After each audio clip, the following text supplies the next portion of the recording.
Nestled between the pristine waters of the Arabian Sea on the west and the lush Western Ghat Mountains on the east, intense network of rivers and lagoons, and great wildlife. All of this makes Kerala a paradise, truly God's own country.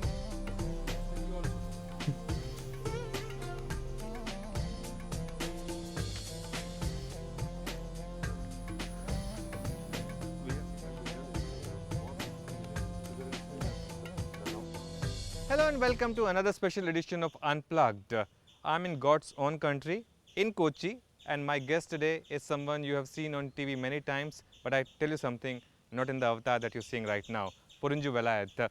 Porinju, so good to have you on the show, and thanks for being such a good host. Honestly, the time that I've spent with you over the last 3 or 4 years in your farmhouse here has been incredible. Thank you so much for being such a good host. Thank you, Anuj, for everything. Okay, so what we're wearing right now is the Yeah, traditional this is a Kerala attire. traditional Kerala Munda, we Okay. call it. And this is something very famous. People talk about the South Indians. Madrasis bolte hai na, but this is Kerala. For us, this special lining and all these things are very traditional, especially for Onam kind of occasions. Onam is coming up Yes. in another few weeks. People wear this, and it's our real traditional dress of Kerala. And thank you so much for helping me, get into this attire. I'm enjoying it. Kerala is always beautiful, Porinju. It's always nice coming here. Let's talk a bit about you, Porinju, because we've all heard a lot of stocks about your stock picks doing so well, but we haven't heard a lot about you. Tell us a bit about your life. Yours is a rags to riches story. That would be right? Sure. Uh, yeah, I'm born in I would say, a poor family. Here only, I'm born and brought up in this place. This place is called Pota in Chalakudi. This is Trichur district of Kerala. And this is where I have been, my childhood I have been brought up. So, a lot of memories. I was in Mumbai later, and I came back in 99 to my hometown, and I built this house. And this was belonging to us earlier. And I had a lot of passion to this area, the water around here, and the hills there, the paddy fields. So this had been my childhood, and I always remember that, and that's the thing which gives me most pleasure in my life. Okay, so from Kerala to stock markets, how did you make that journey? Because yes, there are of course a lot of good investors down south, and there's a lot of equity cult in south as well that we keep talking about. But you know, for you from Kerala all the way to Mumbai, how did the Yeah. journey take place? In fact, while studying, I had developed some kind of passion for equities. There was a stock exchange in Cochin. So it used to be mostly a gambling kind of place, but it was very interesting to me. And I had developed, I don't know what point of time, while during my college days, and I used to watch the brands, the corporate developments. In those era, there was no much communication around, but still I used to be very much interested in that. I wanted to develop that, and I found being in Mumbai geographically was very important in that time, and so it was my passion to go to Mumbai and be part of the stock exchange or the stock market that time. So after my studies, and I was working too. In fact, I have been working from my teenage for a living Okay. and for my studies. And in 1990, after my studies, and I resigned my small job, and I went to Mumbai. I started my career with Kotak in 1990. I was a floor trader in 1990. Okay. I remember on a Murat day, I started my Okay. career in the trading ring. So you were in touch with Uday Kotak as well in Yeah, 90s? Kotak was very small in those days. Yes. Even the Kotak Securities, which was known as Udayas Kotak, we had only a small table space on the fifth floor of Stock Exchange, Mumbai. So it was very small, 5-6 people team, and Uday Bhai used to inquire about the market, what's going on. It was a very funny market in those days. It was an outcry system. Today's generation can't believe what was going on in those days. Yes. So Tell a us lot of what used to go in those days. It used to be there was no transparency in the system. Anybody can make any stock price to anywhere. Operators or promoters could have manipulated, and there were many MNC companies. So there was a belief. I remember only MNC companies were good. You can trust the promoters or the management. But many smart entrepreneurs have taken advantage of the India's growth story from that time, and they have built huge. The Kotak itself is the biggest example. Yeah. It was, I remember it was 3,000 square feet office at Nariman Bhavan, third floor, I still remember. I used to go once in a week. So that has, I think that's become now something like $21 billion company today. More than Deutsche Bank. Yeah, more than Deutsche Bank. Deutsche Bank is 17, 18 billion dollars. Yes. And if you see the assets managed by both these companies, it's no comparison at all. Yes. They are in trillions. Yes. So it is very interesting the way some companies have come up and some old traditional companies have gone down. I think it's a most interesting story when you look at the stock market. Any interesting anecdote about you and Uday Kotak, or or those early days that stands out for you, Porinju? See, I started as a floor trader. A floor trader is nothing, it's a clerical job perhaps. Yeah. You go and do the deals. It was, I think, Gujarati kind of people. It was their monopoly. Very rarely a South Indian was there in the trading ring. I think I was one of the perhaps first Keralite in the Mumbai trading ring that time.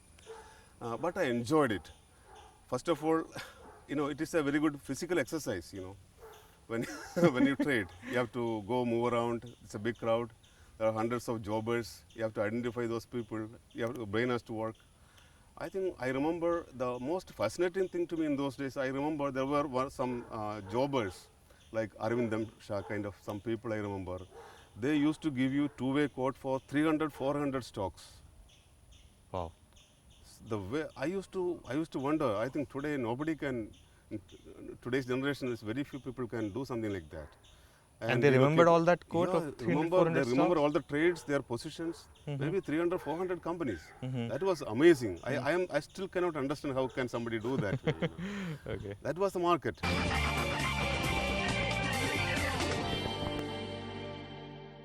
Okay, so tell us a bit more about then your journey from being a jobber or a trader to one of the best known fund managers, PMS fund runner.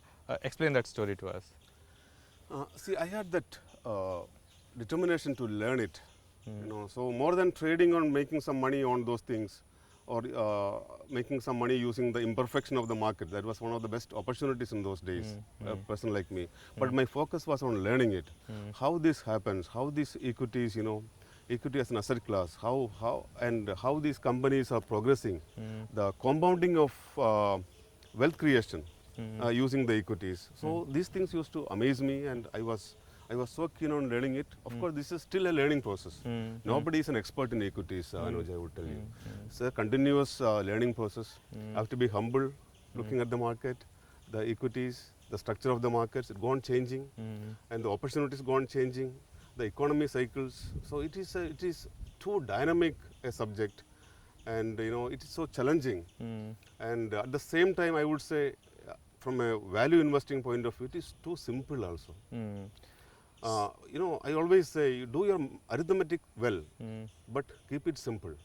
That's my philosophy of value investing. Give us an example in say by one stock where you applied this simple philosophy and that stock turned out to be multi-bagger. There have been a lot of multi-baggers in your portfolio, but just give us one example. Yeah, one of those examples I remember on CNBC I have talked about it when it was much below 1,000. I started picking a stock, Force Motors, and it was a very interesting thing. It used to be 425 rupees. This is Firodia promoted company, and Bajaj were the partners. And Bajaj had a holding of around 23%. They started selling. So, and the company's fundamentals have been on an increase.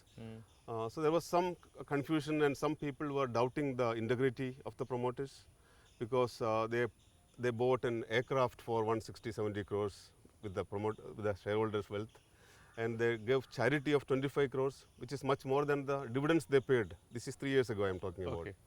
So I remember people were all selling off, and Bajaj started selling. So in such a way, nobody was comfortable buying it, that kind of a situation. But when I analyzed it, I had that knowledge of the relationship or the enmity between Ferodius and Bajaj guys since last few decades. So I took it in a different angle. This can be an inflection point for the company. I always remember, most of my great picks have been because of the inflection point of those company or industry in particular. So Bajaj selling can motivate Ferodias to create wealth for that, and Ferodias themselves buying, that was visible in the market in the what they disclosed to the stock exchange. So that is why I was very sudden in taking that decision. I didn't do much number crunching. I know basically, it was the worth of the company and what they are doing, and it's a monopolistic kind of, the traveler. Yes. It is something amazing vehicle for this country. Still, they are the leaders with around 50-60% market share, and that is growing much more than the overall. That segment is growing than the overall automobile sector. So there were many factors. Many, maybe hundreds of things comes to your RAM when you look at a stock. You can't really define why this. But identifying inflection point is the most important point. So in which more than number crunching, I would say the common sense approach and the wisdom. That is the most important ingredients in stock picking. Okay. And I remember the stock in another 1.5 years, it went to 3,500 rupees. There was no change in the fundamentals of the company. The perception changed. Once the stock price goes up, India typically, the promoter become very high quality. I can tell you there are a lot of examples but it's not fair to talk about many managements personally. But I am telling you, there are many companies, when the stock price is low, it quoted 3 and 4 PE. Generally, the investors feel traders management is not management chore kind of thing. And the same stock, if it goes at 10 times and 20 times, the management pedigree also improves. Yeah, they are telling this is very classy management. The price is king, right? Yeah, the price makes the perception on the management change, which is not fundamentally correct, but it happens. But at the end of the day, you got to make money. Yeah, so that is why when you identify an inflection point of a company or an industry, and when things are not in fancy, when you pick stocks comfortably with the basic arithmetic and common sense, I think it is abundance of opportunities in Indian market. Is the move over in Force Motorsport though, you think, or? We sold it. We sold in, we just after 15 months, and most of our clients made long-term capital gains. So it was something well priced. What about something like an SML Isuzu compared to Force Motors? Have you done any such comparison? Yeah, it's very. They also have moved up recently. We also bought for some new clients a few months back, and we exited in short-term capital gains. In fact, so because the market opportunity in India is not only just buying and holding tight. Okay. It is too dynamic. Smart stock pickers can make even medium-term opportunities, to their advantage, and that is required perhaps to create that superior rate of return on a CAGR basis. Okay. What is the second strategy, Porinju, that you employ in equity markets, in stocks, picking stocks? Picking stock, see, again, as I told you, when I talk about a non-stock, well-known stock, I don't know, there are hundreds of aspects of that company comes to my mind because of the experience, perhaps. Now I am there for 26 years in the market. For example, what made you pick Biocon, for example? I mean, just giving an example. Yeah, Biocon, it was basically, that idea started. I came to Mumbai for a CNBC interview. I still remember I was staying at Palladium. Now it is St. Regis. Yes. So a friend of mine was talking to me. So he's having a great friend who is a pharma distributor and all. So generally we are discussing about the pharma few companies, including Sun Pharma and all. Yes. So and Jubilant Life, we were discussing a few stocks in general. So he was talking some good comment about this, and immediately what went into my head is that, okay, this lady, a lot of market people started talking not good about Kiran Majumdar because of the stock price movement. Yes. Whereas it had done nothing for a decade. Companies like Sun Pharma, the weight has gone 10 times. Yes. Where this has just doubled, if you see, which has just covered not even market performance. Yes. So, but at the same time, when you look at what the company has been doing and what the management is talking about, there are some things are happening. There are many things in the pipeline. They are setting up a new plant. And the numbers are not bad already, if you see, because people are living in that perception, so it was difficult for them to accept. There are still some large brokerage analysts talking bearish about Biocon, talking about 450 target. CLSA. Yeah, I don't know. I No, hope. it's okay. I can take the name. Yeah. I can do that for you. But they are giving a. I just read the report. They are giving a logic, but the logic is wrong. That's the problem. Just because there is a logic, you cannot say it's correct. The logic should be good logic. So there, the spirit of equities and the what so-called common sense elements, the wisdom. Many such ingredients are missing in that report. Basically, that is why they come to a conclusion that Biocon will go to 440 or 450 kind of levels. But you are holding on, and you. We exited very recently Biocon. Okay. And we have moved into Jubilant Life Science. Okay. Some time back. Jubilant Life Sciences. Yeah. What's Again, the that story is there? because that stock is not in fancy today, and it's almost $1 billion company. 55% of that is pakka very high quality pharma business, and I found they are very strong in the nuclear medicines kind of aspects, which is very niche business, in which they are becoming global leaders in some of the segments. And it's a very large company. If you see the revenue, it's nearing $1 billion, and its market cap is below $1 billion. They have got around 4,000 crores debt. So 9,000 crores enterprise value. You are getting a company, $1 billion company, and with a growth. What the management is presenting to the investors, their presentations, and if you go through, there is something coming up. There are many things in the pipeline. So there is a growth ahead, and they can easily deleverage. And once I think if they bring down the debt, naturally they are already every year they are bringing down 300-400 crores of debt. So there is a visibility. Then what you have to mix with that is common sense, more than number crunching. Then and the management is, I feel they are very dynamic people. They are doing a good job, and it's a global company. And when you go and look into their presentation, they are claiming to be one of the leaders globally in the nuclear medicines, and they are developing many products. Sure. So I found at 9,000 crores enterprise value, it's a better bet today. We took around 60, 65, some of them 70%, some of the clients. We booked short-term capital gains. I thought let the government also make some money, because short-term gains are taxed at 15%. And India, I think, because of the country, all of us are making money. The equity investors are making money. I think we should be willing to pay tax too. I have a feeling, there is a zero tax on long-term gains. I do not fully agree with that. I feel guilty, to be very frank, I'm telling you. If you look at the economic structure, the social structure of the country, mostly rich people are investing in equities, and they have no tax when they make so much money. And smart stock pickers are making the money 5 and 10 times in few years, and zero tax. I don't personally, I feel guilty.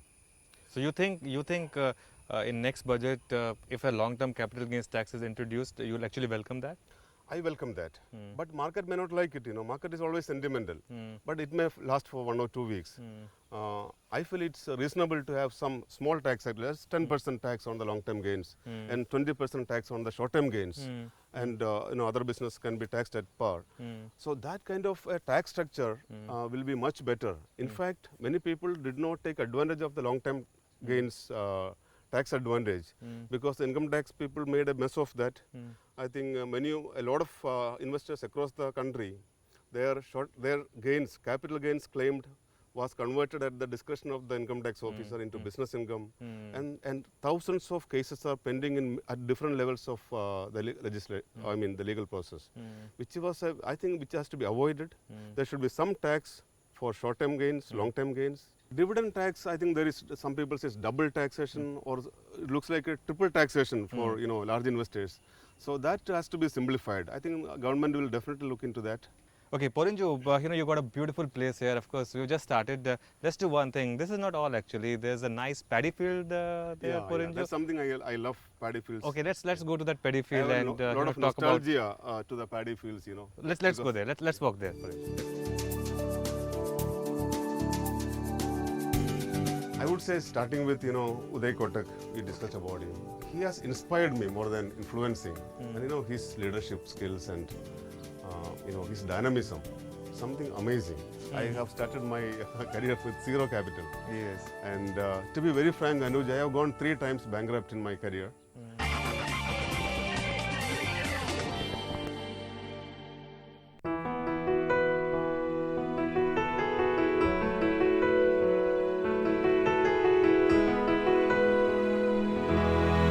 Okay, so this entire paddy field that you can see and the coconut trees in the background, all of this belongs to Porinju. Porinju, we spoke about it in the passing, but uh, explain to us this paddy field. Are you into farming as well? Yeah, I do farming not really commercially. Okay. Basically for use at home, and and some extra paddy and all we just give Donate. on charity. Okay.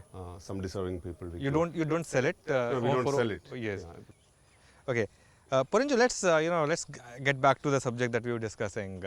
You know, everyone that I've spoken to in Unplugged has spoken about a couple of people or 2 or 3 people who have influenced them in their life. Uh, which who has influenced you most? Any 2 or 3 people? I would say starting with Uday Kotak, we discussed about him. He has inspired me more than influencing, and his leadership skills and his dynamism, something amazing. And later, I would say Chandrakant Sambat, the basic ideas of value investing. Now, later everybody was following Warren Buffett and all, but much before I heard about Warren Buffett, I think the similar principles, I think I have heard from late Chandrakant Sambat. Yes. I have a lot of respect for him. And after coming back to my hometown in '99, I had association with CJ George, the Geojit Securities. Now it's a Geojit BNP Paribas.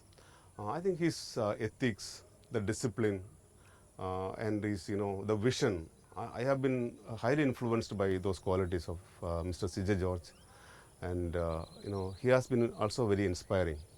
Tell us a bit more about Mrs. Sampath, because he had an aura about him. Talking about how he would go into the BSc ring without the need of a badge. Tell us a bit about him. Chandrakant Bhai, he could have gone into the BSc trading ring anytime. I think he had some special permission and badge for that. Otherwise, only the badge holders could enter, or the member can enter into the trading ring in those days, the outcry system. What was the most important learning from him for you? It's again some of which I am compromising of late. No, he was always after the MNC companies because of the high quality of management, professionalism, and ethics followed by them, and the brand. He was always amazed when enthusiastic about the brands, the power of brands. The power of brands to grow bigger and bigger, especially in an economy like India. So that is what is happening now. If you remember the way Colgate created wealth in the last 20, 30 years, Hindustan Liver or ITC. I remember Gillette. It used to be Indian shaving products when Chandrakant Bhai used to influence me to buy it. I remember buying it at 60, 70 rupees. And it was a very small market cap. And many such Nestle. Nestle used to be the all-time favorite of Mr. Chandrakant Sambat. Even anybody stayed, invested in those companies, I think it is. Did you invest in any of these? I mean, you spoke about Gillette, but did you invest and stay invested in any of these? I wish I had enough capital in those days to invest. I had hardly any capital. I have started my career with zero capital. And to be very frank, Anuj, I have gone 3 times bankrupt in my career because with the very low base of capital, and I had a liking to trading. Even today also I have I have a little passion for trading. It's like a hobby. But of course today my stage of life or the profession has changed. So that trading is only as a hobby only. I remember you had tweeted 2 days before Brexit, and that's well documented. 2 days before Brexit, you tweeted that if Brexit happens, Nifty will go to 8,500 in 2 weeks or so. And that is how it panned out, from 7,800 to 8,500. What gave you that conviction? I felt if Brexit happens, nothing major economically, especially with regard to India, is going to happen. So I think it was a simple arithmetic. This is not a gut feeling. So I tried all combinations of that. I found nothing can happen to an investor in a company in India. Somebody holding Force Motors or somebody holding Biocon at that time. How can he lose money because Britain exited from EU? See, so I had even tweeted, even after Brexit, if all Britons, if they continue to wear clothes, if they continue to eat food, and if they continue to take medicines, economically everything is fine in the world. So, you said that you went bankrupt thrice. How did you bounce back? I enjoyed it, in fact. Going to zero, and that is called, the spirit of life. This was before your PMS? Yeah, see, this is nothing to do with my PMS. My PMS has been always very, it's a very different activity. Okay. This I'm talking about Your when I personal trade trading, sometimes. okay. I have gone wrong because I have that gut feeling thing also. I sometimes take call, and the markets can be irrational for longer than you or me expect. Yes. That is what make me bankrupt. So my decisions to do something was correct. But when you do a leverage thing, Yes. maybe there is an issue when the market is irrational for a long period of time. Yes. So again, that's all some interesting earlier, not in the recent past. Okay. Porinju, what's your next big bet? Everyone wants to know what is Porinju next, betting big on. You're talking about stock. Yes.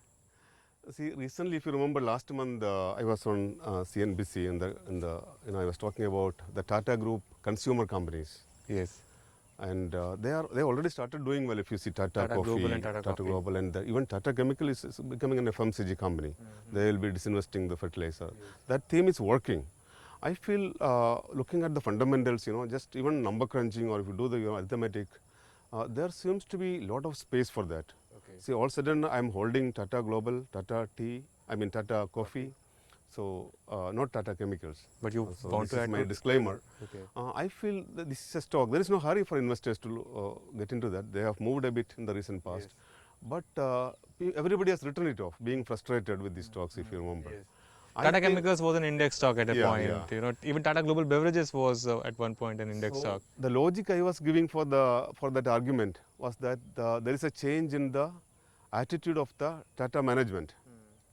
They have been earlier focusing on acquiring businesses abroad and maybe in India, or expanding and growing big. So that has affected the bottom line and the shareholder wealth creation. Now I think Cyrus Mistry is aware about it well, and he has been working on that, and there is a pressure on every CEOs of these companies to perform, to create profit, and to create shareholder wealth. I think they have been of late, maybe for the first time, they have started talking about creating shareholder wealth. I think this can be a theme for next 1 year.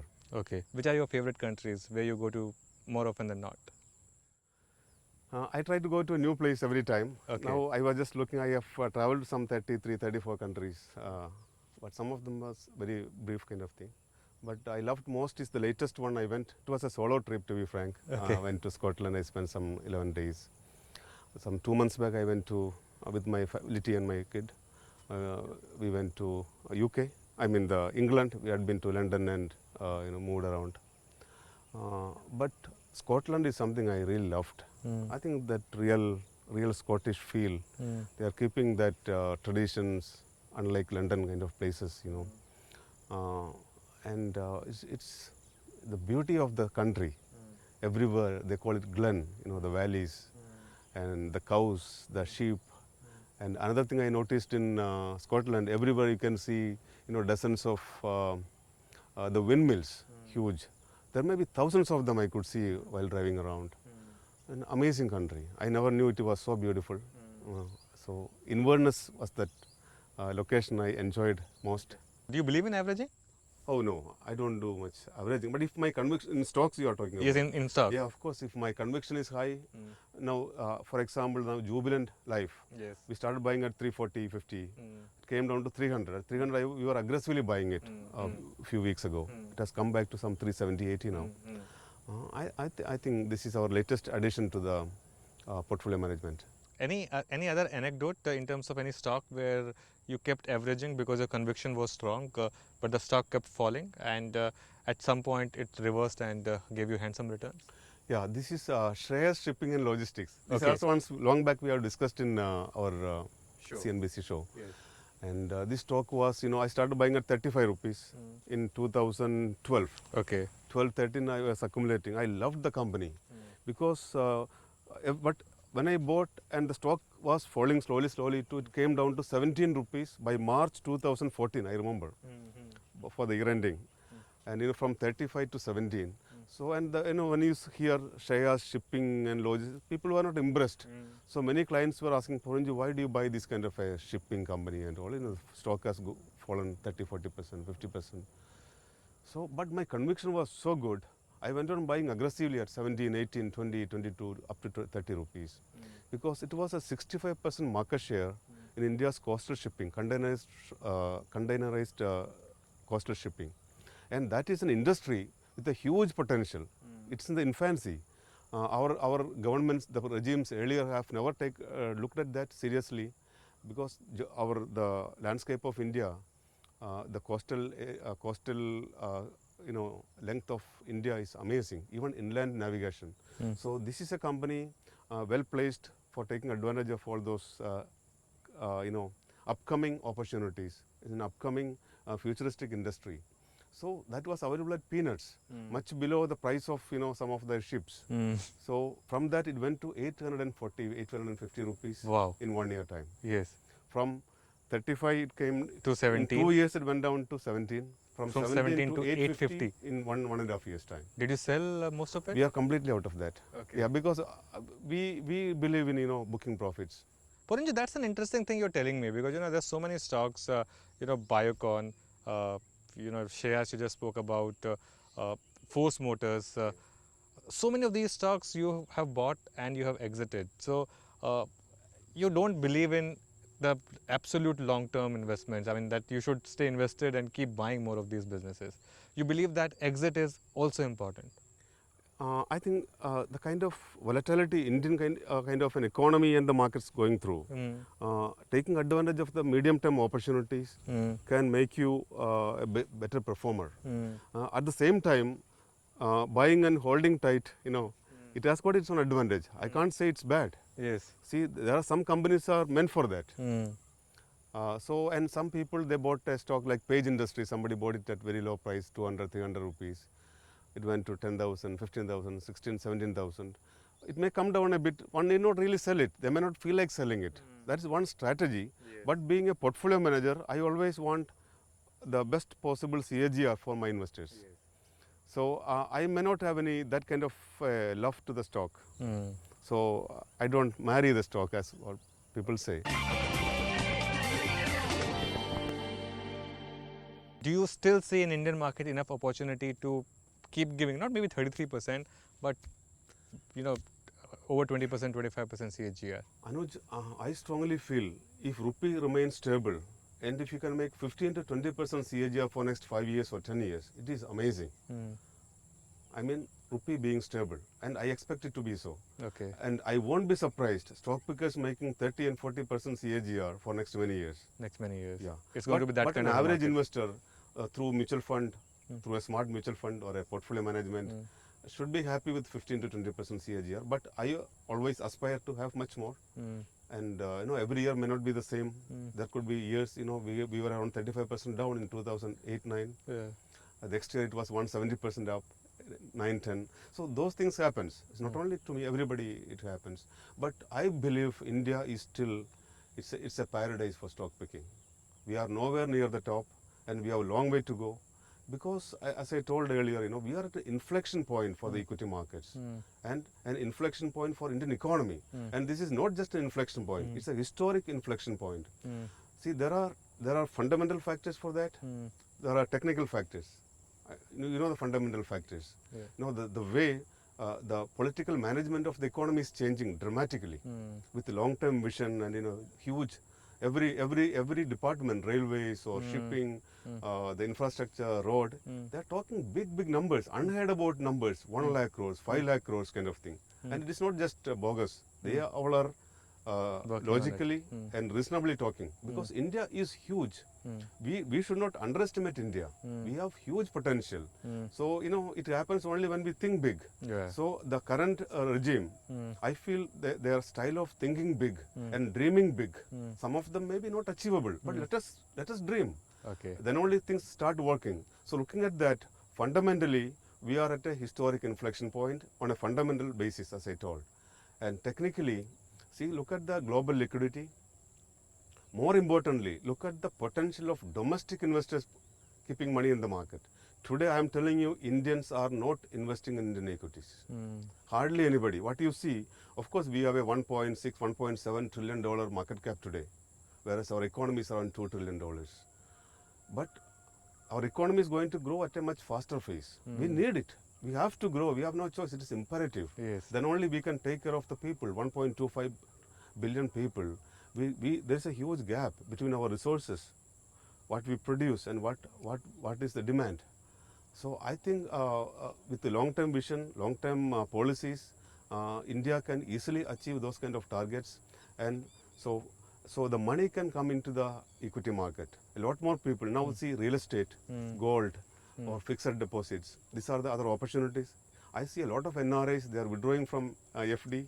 And they're putting into and they're equity coming markets. for PMS kind of thing, a lot of them. Okay. And some of the people, now there was a talk, now Gulf Keralites, in my location I'm talking about, my geography, some of them are in the fear of losing jobs in the oil companies Yes, and yes. many other industries. But I found that is very positive for equity market. That Many of money will them- come to Yeah, stock they market. feel, they are withdrawing money from there in their dollar deposit or whatever. There, a lot of them are coming to equity as an asset class. Okay. Because they see there is a growth happening. And mostly, because when the performance happens, a lot of money come. But India can accommodate much more money. Our market can be widened so much. Sure. And lot of this, I think I'm telling you, our market cap, now it's $1.6 trillion. It's going to add another $1 trillion to our market cap in the next 2-3 years' time. Okay. So that is the big picture. And some of those money, it may not be all the existing companies. A lot of new issues can new come, shares will happen. come up, yes. So a part of that will go into that. And in the remaining also, not every stock is not going to go up. Yes. We all know it. So that is why I told the stock picking is the game for India. Okay, so Porinju, let's talk a bit more about your investments. What's been your single biggest or your best investment till date? I would say under PMS, KRBL. KRBL is a stock which we are picking in a big way. One of our largest holding it was 2-3 years ago. Because I found the company, I met the management also, and the management projections, their presentations. The company was available at a market cap, which was equivalent to the profit they were sitting on the inventory. Okay. I'm talking about 2.5-3 years ago. So Okay. that's the kind of valuation companies are going through. From 220 rupees, it went to now 300 rupees. Now it may be around 267. You sold it? Correction. We sold at around 100 rupees, to be frank, five times in a short period, 1 year, kind of 1.5 years. Okay. So that's your best investment. What's been your worst investment? Something that you regret? Sycom Okay. is a stock which we are still holding on. We bought it, started buying at 100 rupees. I bought it at 130, 140, 150. Looking at the innovative, it's a Yes. futuristic business, Yes. securities, and they were a quite large company. And they were making very good profits. Stock was available at 7-8 PE at that time. Sure. So I got a bit carried away. There was a concern about the management quality and balance sheet. Okay. But sometimes I used to compromise on that to make multi-baggers. And when you pick some 10-12 stocks, it You're can bound to make a mistake. make here or it there. one or two kind of mistakes. So Sycom is something I regret. I don't regret, to be frank. But I it went think- wrong. Yeah. Let's just put it And that wrong way. now, it is a small portion of our portfolio. Okay. Doesn't make any difference. Just come down it is only, what do you say, only a small fraction of the price today. Okay. Let's do one thing. Let's now move back to Porinju's house, and let's move to a part where Porinju has a lot of pets, and that's a great stress buster for him. So let's go out and check that out as well.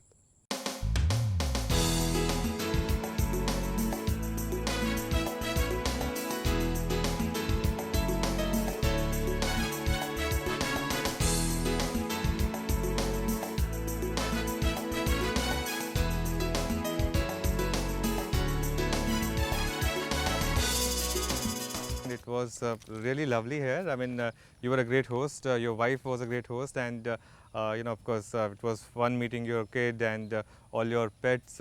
And this is one weekend I'm not going to forget. Thank you so much for inviting me over, and you know, and inviting our team over and having so much fun. It was a real great pleasure for us to shoot this in your farmhouse. So thank you, Anuj, and we are very privileged to host you at home.